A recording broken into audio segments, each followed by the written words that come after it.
Puluhan tahun yang lalu ada sosok seorang ibu yang sangat luar biasa.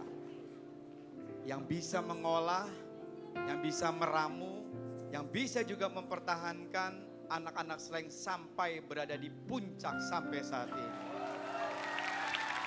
Tapi tahun 2025, tepatnya tanggal 26 April, menjadi duka untuk kita semua. Terutama untuk keluarga besar Slank dan anak-anak geng Potlot. Kita kehilangan ibu yang sangat luar biasa untuk selama-lamanya.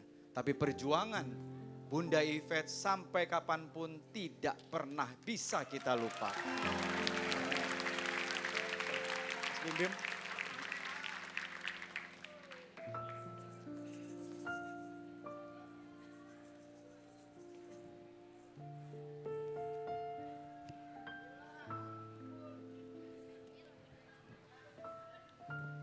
Mas, tadi saya sudah sempat sedikit menceritakan perjuangan dan perjuangan dari band Slank. Sampai saat ini masih berada di puncak. Ya. Dan itu tidak lepas dari perjuangan juga seorang perempuan hebat. Bunda Yvette. Setuju? Betul. Setuju banget. Awal mulanya Bunda Yvette terlibat dan turun langsung ngurusin Slank itu seperti apa? Bunda tuh hadir di saat kita terpuruk. Jadi Ya, paham. beliau masuk ke dalam manajemen Ya. karena ngelihat situasi Slank yang waktu itu kita semua pakai narkoba. Ya. Dan Awalnya Bunda tidak berada di Slank. awalnya enggak, Ya. tapi karena melihat anak-anaknya mulai salah jalan, Ya. beliau ikut merangkul dan masuk ke dalam. Sampai akhirnya di akhir hayat. Sampai meninggal, otaknya cuman apa? Otaknya cuman jagain kakak sama Bim-Bim aja. Ya. Ada penolakan nggak waktu itu ketika Bunda Yvette akhirnya Aku masuk? aku pasrah. Memang kita saat itu udah di titik jenuh yang udah nggak mampu Hmm. untuk menyelesaikan masalah sendiri. Jadi memang butuh seseorang terdekat buat melampaui masa-masa gelap itu. Dan proses itu kan tetap panjang. Ketika Iya Bunda dong. masuk ke Slank dengan kondisi Slank pada waktu itu juga prosesnya panjang sehingga akhirnya betul-betul clean, betul-betul berubah cukup signifikan. Panjang juga prosesnya. 2 tahun ya, 2 tahun tuh cuman masa rehabilitasi. Jadi selama 2 tahun kita sama sekali nggak megang uang, nggak megang HP, nggak megang perhiasan karena apa ya, dia namanya orang pecandu ya, jadi nggak bisa dipercaya. Dan 2 tahun itu kita Bunda kerjaannya hanya ngajak kita berkegiatan positif terus dari olahraga, apa talk show soal sosial, campaign anti narkoba, sampai kita 2 tahun benar-benar punya apa ya, punya rasa percaya diri lagi, Bangkit lagi. bangkit untuk Oh iya. Gitu. lo harus clean tapi tetap bisa berkarya. Mas, kenapa Bunda bisa seperti itu, Mas? Kenapa Bunda Yvette bisa melakukan hal besar itu? Sebelum zaman Bunda turun ke apa ke Slank, semua orang tua tuh malu punya anak pecandu narkoba. Ya. Mereka menutupi dirinya, kadang membuang ke tempat panti atau tempat rehabilitasi, nggak ngomong ke keluarga. Tapi Bunda dengan lantangnya berani menyatakan bahwa ini anak gua bermasalah dan gua mau nolongin gitu. Ya, Dan anak-anaknya itu bukan anak-anak yang biasa. Musisi besar pada waktu itu dengan jutaan pengikut gitu ya. Ya, dan semenjak itu hampir semua orang tua akhirnya berani Terinspirasi. speak up Betul. untuk bahwa ini anak gue juga bermasalah, Iya. anak gue juga. Dan akhirnya memang yang dibutuhkan kita sebagai pecandu itu memang rangkulan dari Keluarga. orang terdekat dari keluarga, apalagi orang tua. Ya. ya. Dan lagu satu yang tadi sudah dinyanyikan, betul itu terinspirasi dari sosok Bunda Yvette? Iya, lagu itu memang kita bikin buat Bunda. Dan itu lagu favorit Bunda banget. Oh ya? Setahun sebelum meninggal, ulang tahun terakhir ya kayak. Beliau minta kita di depan dia di rumah dinyanyiin lagu satu. Oh ya? Iya, iya. Jadi Slank manggung khusus buat Bunda. Nontonnya satu orang Bunda doang. Yang nonton cuma Bunda doang. Cuma Bunda doang. Lengkap, full band. Agustus 2024 ya. Apa komentar beliau? Iya bangga, happy, emang request selalu kan kalau setiap Karena lagu buat dia kan, jadi dia Iya. setiap kali dibawain tuh rasanya kayak oh ini lagu spesial buat gua. Iya.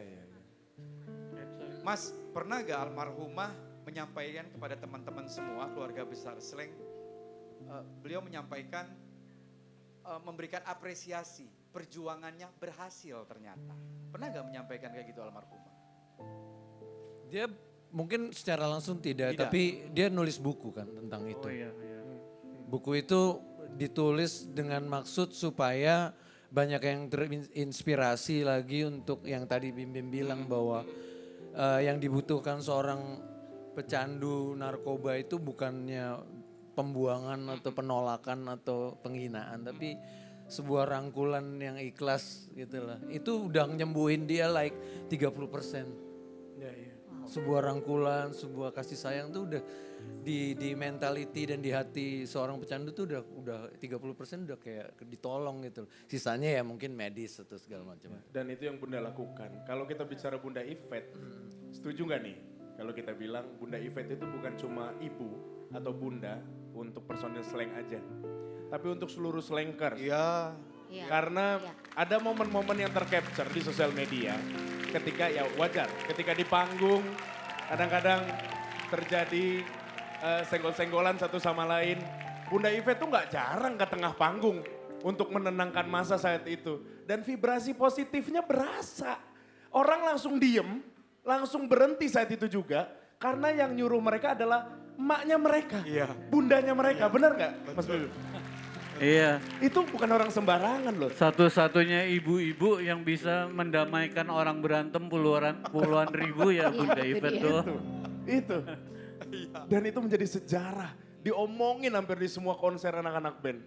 Makanya sosok Bunda Yvette itu begitu luar biasa. Vibrasi positifnya begitu berasa dan insya Allah mudah-mudahan Allah menerima beliau di alam kuburnya. Amin, amin ya rabbal alamin. Mas Ridho, apa kesan buat almarhumah? Ya. Kayak nyokap gitu. Kayak nyokap gue kalau di jalan. Terus